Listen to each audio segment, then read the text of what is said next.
Praise lord. మన ప్రభువును రక్షకుడైనటువంటి యేసుక్రీస్తు నామములో మీ అందరికీ నా ప్రత్యేకమైన వందనాలు. మనందరం ధ్యానం చేస్తున్నటువంటి రీతిగా దేవుని వాక్యం యొక్క శక్తిని గురించి ఈరోజు మరొక విషయాన్ని ధ్యానం చేయడానికి మీ ముందుకు రావడం జరిగింది.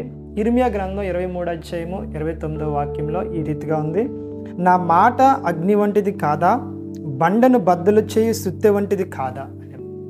Is not my word like as a fire అనే మాట ఇక్కడ మనం చూస్తూ ఉన్నాం. దేవుని మాట, దేవుని వాక్యం ఎలాంటిది అని ప్రవక్తతో దేవుడు చెప్తా ఉన్నాడంటే కనుక ఇర్మియాతో అగ్ని వంటిది. తర్వాత మాట మనం తర్వాత ధ్యానం చేద్దాం. అగ్ని వంటిది. దేవుని వాక్యానికి ఉన్నటువంటి మరొక లక్షణం ఏంటంటే కనుక ఈ వాక్యము అగ్ని వంటిది. అగ్నిలాగా ప్రతి దాన్ని ఈ వాక్యం ఏం చేస్తుందంటే కనుక దహించి వేస్తుంది. ఒక చోట ఈ రీతిగా రాయబడింది, that consumes that all cannot injure the test. ఏదైతే నిలవబడి ఉండలేదో దేవుని విధానాలకి, దేవుని యొక్క ఇష్టానికి, దేవుని యొక్క చిత్తానికి, దేవునికి అనుకూలంగా ఏదైతే నిలవబడి ఉండదో దానంతటిని కాల్చివేసే అగ్ని లాంటిది ఏంటంటే కనుక దేవుని వాక్యం. ఇదే ఇర్మియా గ్రంథంలో మరొక చోట 5వ అధ్యాయము 14వ మాటలో ఈ రీతిగా వ్రాయబడి ఉంది. కావున సైన్యములకు అధిపతియగు దేవుడునగు యెహోవా ఎలాగూ సెలవిచ్చుచున్నాడు, వారు ఈ మాటలు పలికినందున నా వాక్యములు వారిని కాల్చినట్లు నీ నోట వాటిని అగ్నిగాను ఈ జనమును కట్టెలుగాను నేను చేసేదను. ఇదే యెహోవా వాక్కు అని చెప్తాను. దేవుడు చెప్తా ఉన్నాడు, నీ నోట్లోంచి వచ్చే నా వాక్యాలు, నీ నోట్లో నుంచి నేను విడుదల చేసే నా మాటలు ఎలాగ మార్చబడబోతా ఉన్నాయి, ఎలాగ పని చేయబోతా ఉన్నాయి అని చెప్తూ దేవుడు చెప్తా ఉన్నాడు. అగ్నిలాగా అవి ప్రజల్ని కాల్చబోతా ఉన్నాయి అని చెప్పి ప్రవక్త ద్వారా ఇర్మియాతో ఈ మాట దేవుడు చెప్తాను. దేవుని వాక్యం అగ్ని వంటిది. ఎలాంటి అగ్ని? అసాధారణమైనటువంటి అగ్ని, super natural fire, fiery flames, అగ్ని జ్వాలలు. ఆ మాట 2 రకాలుగా దేవుని వాక్యం అగ్నిలాగా పనిచేస్తుంది. ఏంటి 2 రకాలుగా అంటే కనుక, ఒకటి ఎవరైతే దేవుని విధానాల్లో ఉంటా ఉన్నారో, ఎవరైతే దేవుడికి ఇష్టంగా ఉంటా ఉన్నారో, ఎవరైతే దేవుణ్ణి ఎక్కువగా తెలుసుకోవాలనుకుంటా ఉన్నారో వారిని ఈ మాటలు, ఈ వాక్యాలు ఏం చేస్తాయంటే ఉజ్జీవంతో రగిలిస్తాయి. వాళ్ళ ఉజ్జీవపు అగ్నిని మండిస్తాయి. వాళ్ళ లోపల దేవుని కొరకు ఆ మాటలు ఒక మంటలాగా, ఒక జ్వాలలాగా రగిలించబడతాయి.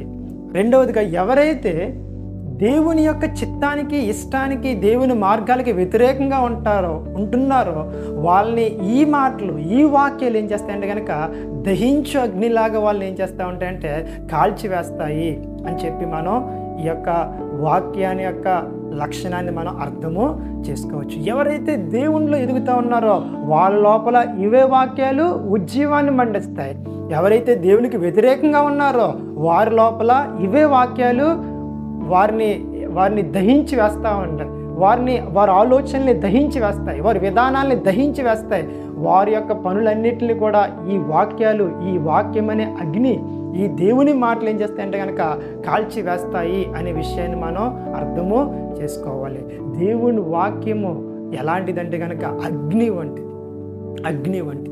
ఈ వాక్యాలు మనం చదువుతూ ఉన్నప్పుడు, ఈ వాక్యాలు మనం వింటూ ఉన్నప్పుడు మన లోపల అగ్ని మండించబడుతుంది.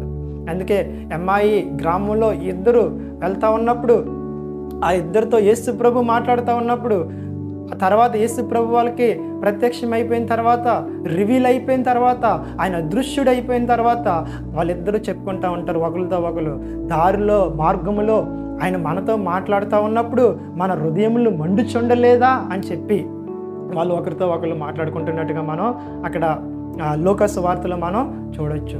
దేవుడు వాళ్ళతో మాట్లాడుతూ ఉన్నప్పుడు వాళ్ళ హృదయాలు మండించబడ్డాయి. ఎలా మండించబడ్డాయి? ఆయన లేఖనాలను ఎత్తిపెట్టి, మీరు అవివేకులారా, మీరు నమ్మలేనటువంటి అవిశ్వాసులారా, ఇప్పటికీ మీరు నమ్మకుండా ఉన్నారని చెప్పి ఆయన గురించి వ్రాయబడిన ప్రవచనాలన్నింటిని వాళ్ళు జ్ఞాపకం చేసినప్పుడు ఆ ప్రవచనాలు, ఆ వాక్యాలు వాళ్ళ హృదయంలో అగ్నిని మండించి, అవును ఈయనే మెస్సయ్య, ఈయనే మా ప్రభు, ఈయన మేము ఎందుకు ఇలాగా నమ్మకుండా ఉన్నామని చెప్పి వారి లోపల ఒక విశ్వాసం కలిగినట్టుగా మనం చూస్తాం. అదేవిధంగా మనం చూస్తే కనుక అపోస్తుల కార్యాలు 13వ అధ్యాయం 6వ వచనం నుంచి 12వ వచనాలు మనం చూస్తే కనుక అక్కడ బర్ యేసు అని ఒక గారిడి చేసేవాడు ఆ పట్టణంలో ఉన్నటువంటి ఆ ద్వీపంలో ఉన్నటువంటి అధిపతి అయినటువంటి సెర్గిపాలు దేవుని వాక్యాన్ని వినాలనుకున్నప్పుడు, దేవుని విషయాల్ని నేర్చుకోవాలనుకున్నప్పుడు పౌల్ని బర్నబాని పిలిపించి వారి చేత సువార్త చెప్పించుకుంటా ఉన్నప్పుడు ఇతడు అతన్ని చెరిపే ప్రయత్నం చేసినప్పుడు, ఆ మార్గంలో నుంచి లాగేసే ప్రయత్నం చేసినప్పుడు పౌలు చెప్తాడు, సమస్త కపటముతోనూ సమస్త దుర్మార్గముతోనూ నిండినవాడా, అపవాది కుమారుడా, దేవుని తిన్నని మార్గములను చెడగొట్టడం మానవని చెప్పి